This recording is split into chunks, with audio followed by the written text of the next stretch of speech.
they do so much to distribute the event worldwide through TV, Red Bull TV, YouTube, etc. Could they do it better? I think it's so amazing that it's free. Yeah. And I think that's why it is so famous, is because it's free worldwide, basically. And everyone sits down at home and watches it, watches those crazy guys go off the red cliffs.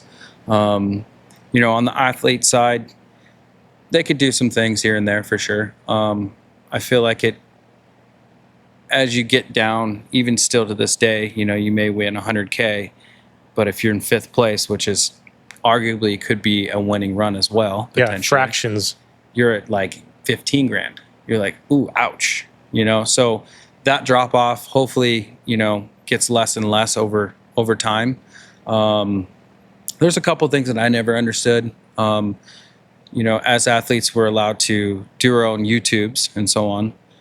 But other sponsors are not allowed to promote their own footage of you. You're also only allowed 2 minutes at the venue. So, if you're saying, I don't know if you've seen some of my YouTubes from it, but there's a limit you're allowed to have at the site. Mm-hmm. And you're like, well, I get that they want to make sure they want to curate it to, have the best bang and impact and all that. But you're like, why wouldn't more footage be better? Exactly. And more footage from everyone, whether that's your sponsors or whatever. And I get it could get into the weeds potentially, but at the same time, I feel like all of the athletes that go there are pretty respectable athletes, I'd say, and that work with respectable companies. So I never understood that part. I feel like even if it was potentially negative, there's no bad press, really. Yeah. More eyes is better. I think so. Yeah, I see. I don't actually know. Is it like on Prime TV? Like on a Fox channel? I haven't watched one in maybe 3 years.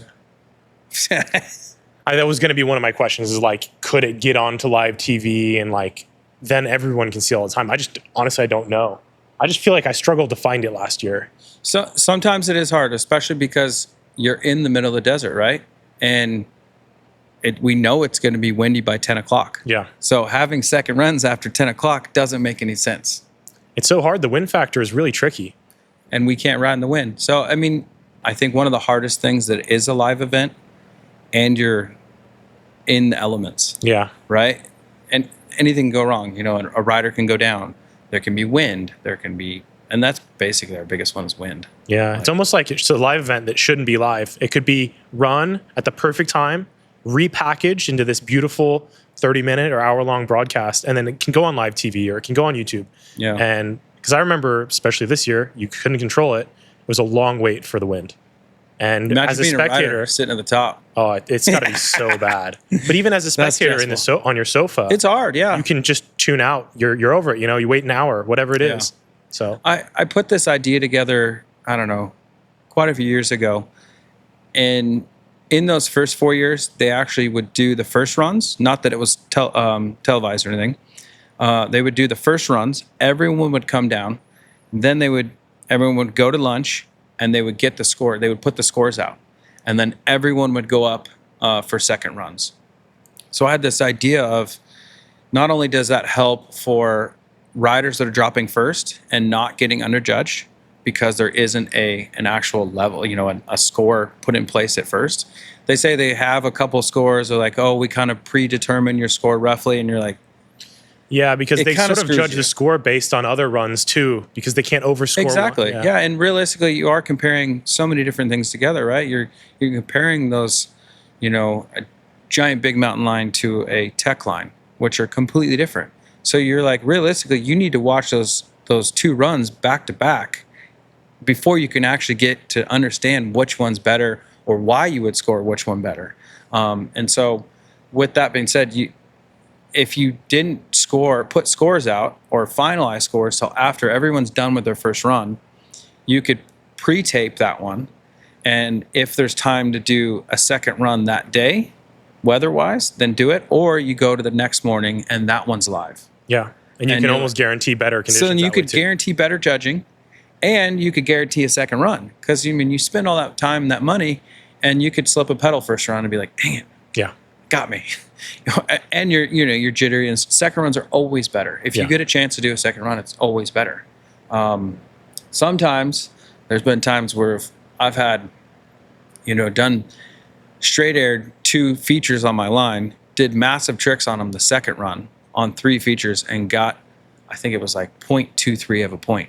And I was like, what? How does that even add up? Yeah. But what happened is they get stuck between scores of the first runs and they don't have enough room or spread in between the score itself. And you're like,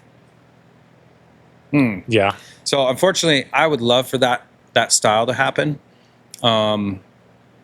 It seems like there's a fight between making it live and maybe even the quality of the finished product. I think so. Yeah. And I don't know how many times it's going to have to happen for something like last year to, whether like Cam got injured, wind delays, delay. And I don't understand why last year they didn't wait until 6 o'clock. Like, you've already waited so long, wait till there's no wind. Yeah. Or the next day. Yeah. So it doesn't, I don't understand that side of things, but live schedules, I'm sure there's so much that goes into the film crews and the organization behind that. 100%. That must be like that make it or break it thing for them. 100%. So, but if there's an extra day for those things, use them. Exactly. And that's what they claim every year. So you're like, use those days then. Okay. Interesting.